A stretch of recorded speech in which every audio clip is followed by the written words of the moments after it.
Hello, welcome to the season of TC Weekly Live. We are your host. I'm Maddie. And I'm Kiana. We've got a great show lined up for you tonight, and we got a lot of great content coming your way. That's right. We've got 5 new exciting shows for you tonight. At least we think they're exciting. We haven't seen them yet. But you will. Right now, in fact, it is our first segment of the night. Let's see what's going on in the news. Hello everybody and welcome to the first episode of Choose Your News. I'm your host, Dexter Swetlick. And I'm your host, Corey Moffert, and we're here to bring you the lighter side of the news. 2020 has been one hell of a year. With all this COVID-19 talk, all there really is to do is hang outside. Even got my mask. With all of the protests and riots and everything else that's going on, we figured we'd share a more positive side of the news. Every episode, we plan on sharing videos that give a lighter side of the news. Hey everyone, Dex here. Today I'll be sharing 3 stories that I found interesting over the last couple of days, so sit back and enjoy. For our first story today, I hope you like karaoke, because this South African duo sure does. On August 27th, Jacqueline Brits and Rhinus Lotz broke the Guinness World Record for the longest consecutive time spent singing karaoke. The previous world record for this was 25 consecutive hours for a duo. Well, Jacqueline and Rhinus passed that record by an extra 10 hours, hitting 35 consecutive hours of singing. And if breaking a world record wasn't incredible enough, the duo was also helping to raise money to build a church in a small nearby community. The duo helped raise nearly $2,000 from their event that was live-streamed through Facebook. Moving on to something a little more heartwarming, Ben, the internet's saddest cat, and his incredible transformation. Ben was rescued and was brought to a shelter, and was scheduled to be euthanized due to his severe injuries. Veterinarians suspected that Ben was attacked by a larger animal, and because of that, he would never be able to walk again. Ben wasn't eating, drinking, or even moving around. That was until vet tech Sandy Windover decided to adopt Ben and give him a second chance at life. When she first took Ben home, he could hardly move around without needing to take a break or falling over. Now he can walk, play, and even run around just like any other cat can. Because of Ben's story, he has become an internet celebrity with roughly 600,000 followers on Twitter. Safe to say that Ben really isn't all that sad anymore. Even in his death, I feel Chadwick Boseman portrayed such a character not only in his movies, but his life as well. On Friday, he lost a 4-year battle to colon cancer at 43. Boseman, even in fame, was able to hide this from public eyes. He portrayed icons such as Black Panther, Jackie Robinson, and James Brown. He took on the challenge of portraying powerful black men from history and embodied every role he has been in. Death, it's not the end. It's more of a stepping off point. A mantle passed from warrior to warrior. Rest easy, King of Wakanda. Our last story may have some of you feeling uncomfortable. Some people dislike the thought of public bathrooms in general, but what if some of those bathrooms were completely transparent? Well, that's what's happening in several parks in Tokyo. Now, the bathrooms aren't entirely transparent. The walls of the room become opaque when the door is locked, so that you can have your privacy. But why are the bathrooms see-through to begin with, you ask? According to the architect's firm, the 2 things that most people worry about when entering a public restroom are cleanliness and whether anyone else is inside. And the transparent walls solve both of those problems before you even enter the room. The bathrooms also serve as an eye catcher at night, as the bathrooms light up like large multicolored lanterns. That's all I have for you today. Which story do you think was the most interesting? Let us know in the comments below. I hope you enjoyed today's episode of Choose Your News. Tune in next week for a different side of the news.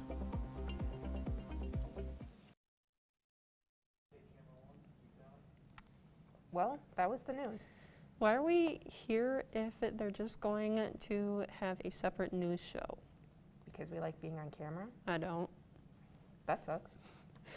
Our next segment is called Narrado, a video essay series by Sam. Yeah, I hear this week he's covering why villains are important to the story. Well, let's see why villains are important to the story. Hello, my name is Sam and welcome to Narrado, where I'll rant about my opinions on storytelling elements in movies, TV shows, games, and even anime. From topics about why I think rise and fall stories are the best, or why John Carpenter's The Thing is just a big game of Clue. But for today, I'm going to talk about why I think villains are important to a story. You think this is funny? With every story, there needs to be something or someone to hinder the protagonist's progress.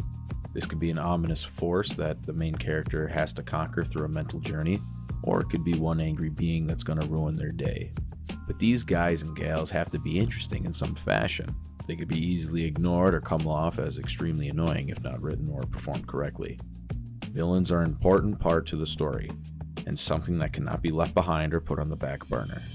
Without a good villain, you have no suspense or uncertainty that the protagonist will succeed. They need to have motivations, some kind of characteristics or traits that make them interesting. Maybe we can explore why they're evil, or show off what they can do just to get the audience to hate them.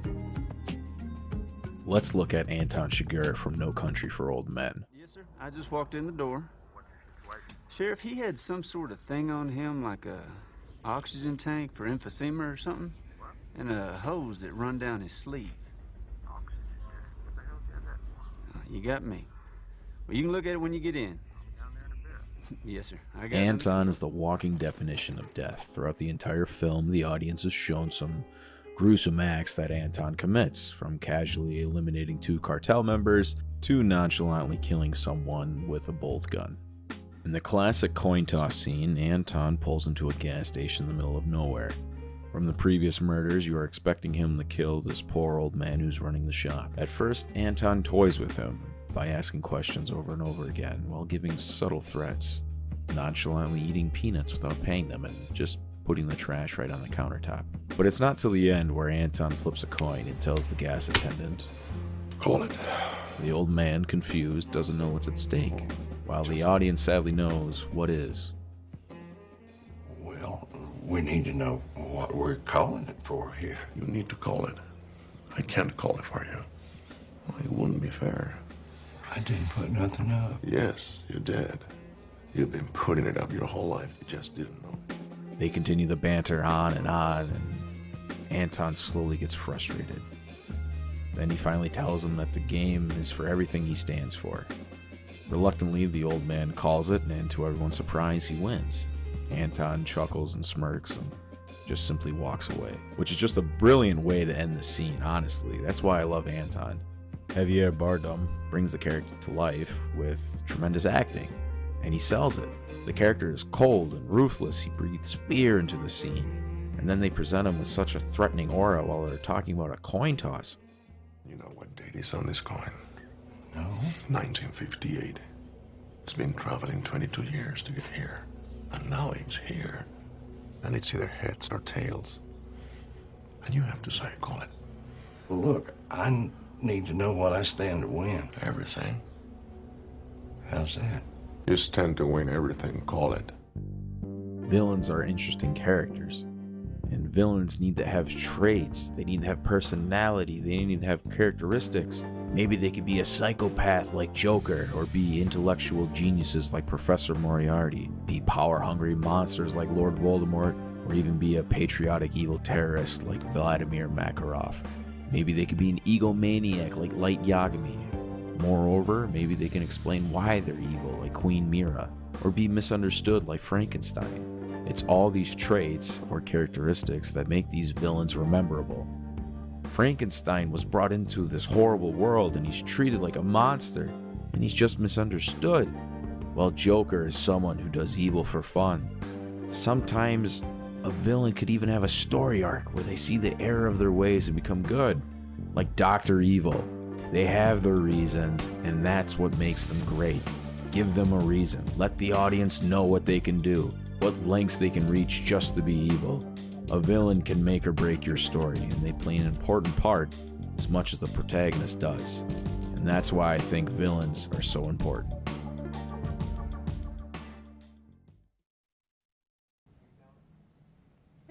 Intriguing.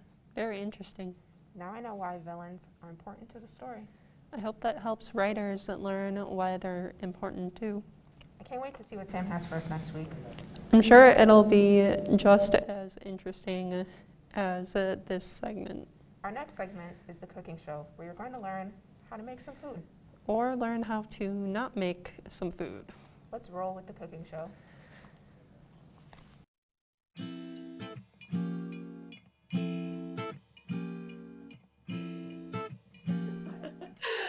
Okay. Hi, my name is Kiana. My name is Maddie. And welcome to The Cooking Show. Hopefully by the end of the season, we'll have a name for our show. But for right now, we don't have one. So enjoy your name. Okay, so we're gonna be making taco dip today. I hope this turns out the way that I want it to turn out, but we're gonna see. So, Disclaimer. Disclaimer. We are not chefs in any way, shape, or form. So if you try this, try it at your own risk. Thank you. So let's get started. Here are the things you will need. You will need chopped lettuce, cheese, taco seasoning, cream cheese, sour cream, peppers, and black olives. You can also put tomatoes in it, but we don't like tomatoes, so we're not doing that. Okay, so let's start shaking bacon. So the first thing we're gonna do is put the cream cheese, sour cream, and the taco packet into a bowl and mix it up.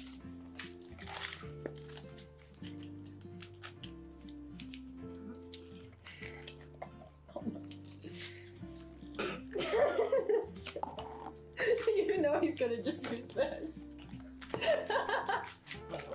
And I know I'm opening this way wrong. Yeah. Could have just opened it that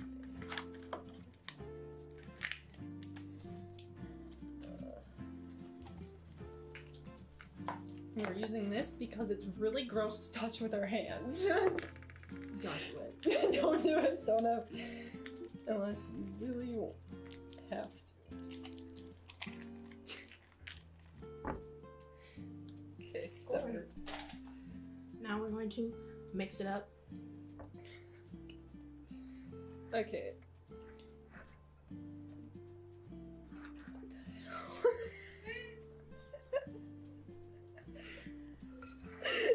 Do you want to do it or do you want me to do it? Oh my god.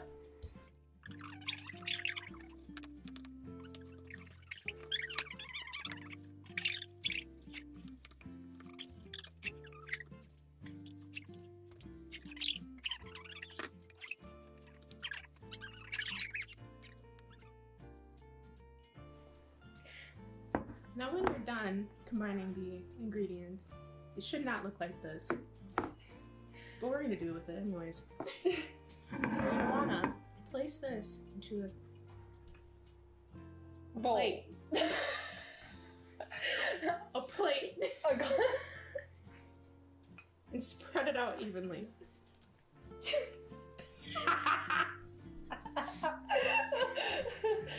And make sure you use a blender. Don't do what we do. Most likely, your best result will be a blender. Would be with a blender.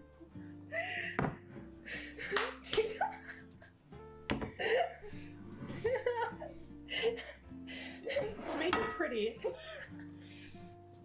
throw on some lettuce. By some, I mean a lot. Because we messed up. Cover her up. Beauty's on the inside, not on the outside. Now we're gonna add some black olives.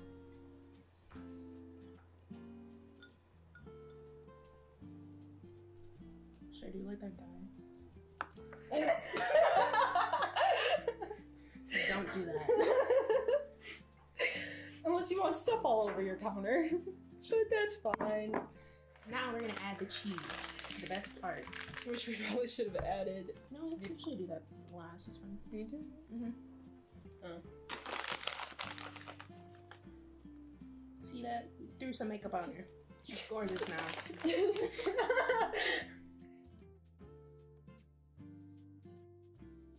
Now that you're done, it's beautiful, like Beyonce. You're gonna take your chips and eat it. Should have opened it. But you know, we make many mistakes when we cook. Obviously. Like Hannah Montana once said, everybody makes mistakes.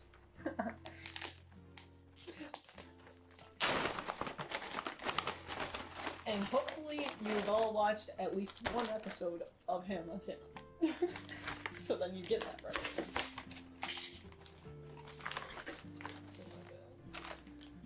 She slaps.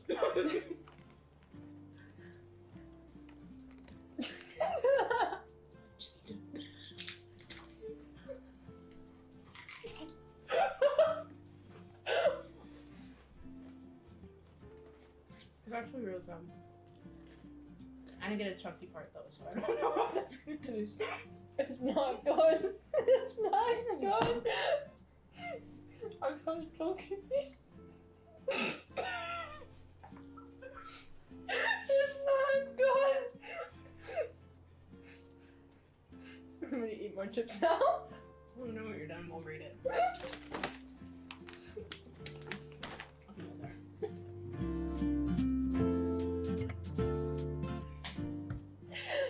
What would you rate this? Besides the chunks that are in it. Yeah. Out of 10. 6. Same. For everyone who wants to know, this is supposed to take 10 minutes. It took us 20. And maybe more. But you know, Life happens. way longer than what it was supposed to take. Once again, my name is Kiana. I'm Maddie. Thanks for coming to the cooking show. Have a good day. Yep.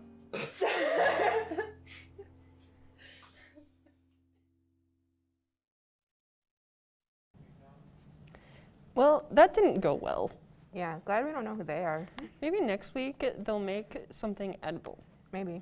Who knows? I don't. I don't either, but you want to know what I do know? What? That our next segment is something about music. Okay. Yeah, let's see what Cody, Corey, and Alex have for us to hear.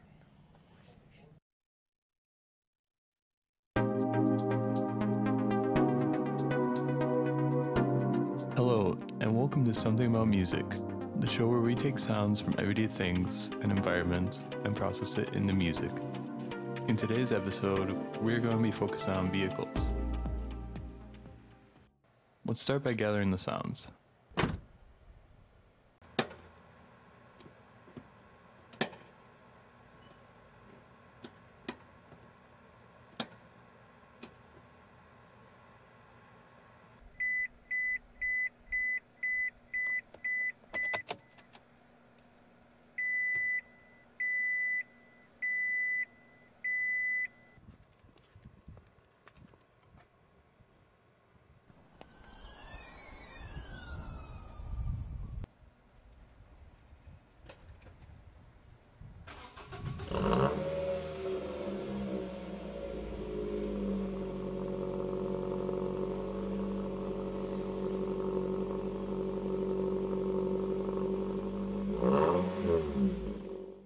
Now it's time to start processing. So we just have a car ignition alarm thing, and I chopped it up so that it would slowly come in with... I'll play it.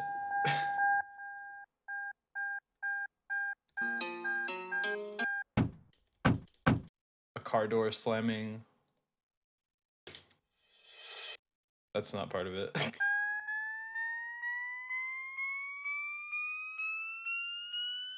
Basically, I pitched this up and bounced it again so that I didn't have any extra effects, because then it processes more, I guess.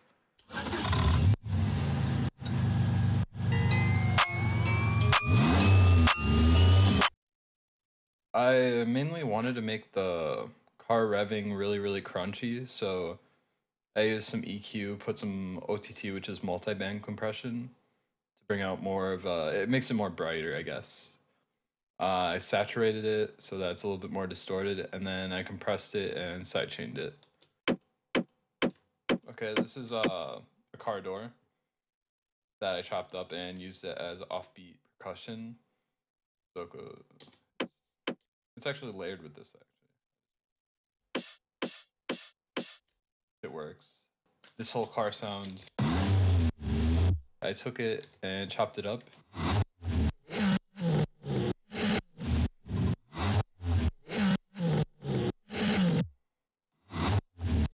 And why I dropped it out right here is because, what's it called? It's called checkerboarding, where you take out a sound and then kind of leave it more silent, I guess. It makes space, I guess. I don't know. It's hard to explain. So yeah, it's pretty simple. The biggest part of the song, or the track, I guess, because it's not even a full thing, is that we use the car revving up as the main point.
Well, I hope now that you've seen that, you're a professional musician.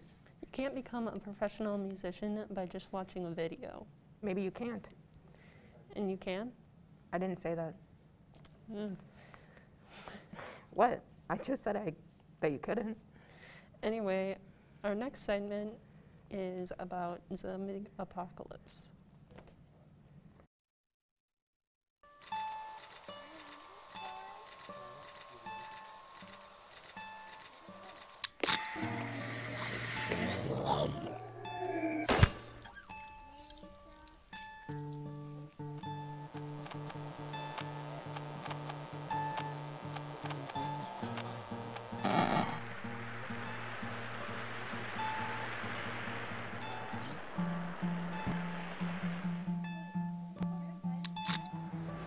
The zombie virus all started in Wuhan, China.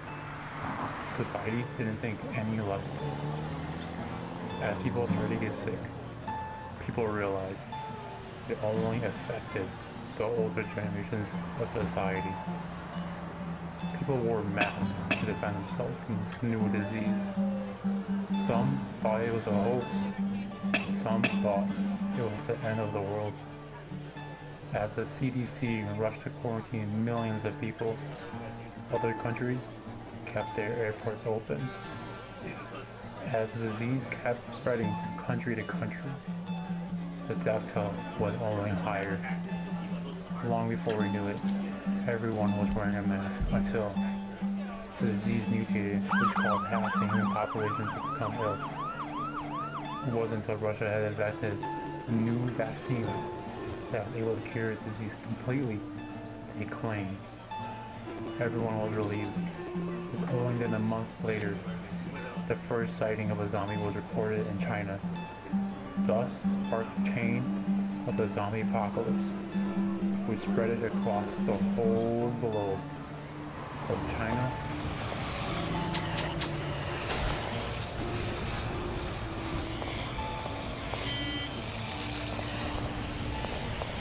to Europe,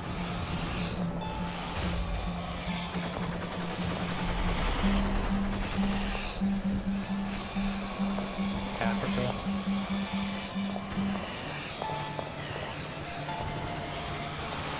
Australia,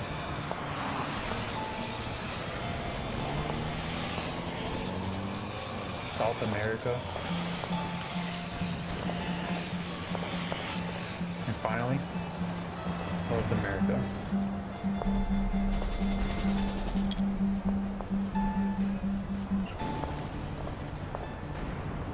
Only 1% of the human population is left, and the other 99% are walking corpses. one of the last humans is in Wisconsin, Green Bay. And his name is Ryan Yang.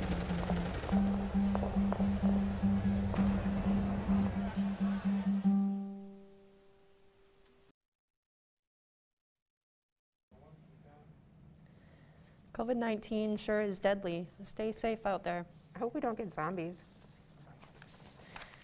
That wouldn't even be the strangest thing to happen. No, it wouldn't. That concludes the week's episode of TC Weekly Live. Thanks for watching. We are your hosts, Kiana and Maddie. Make sure you tune in next Tuesday at 3:30 and go follow DMT and WTC on Instagram. Have a good night.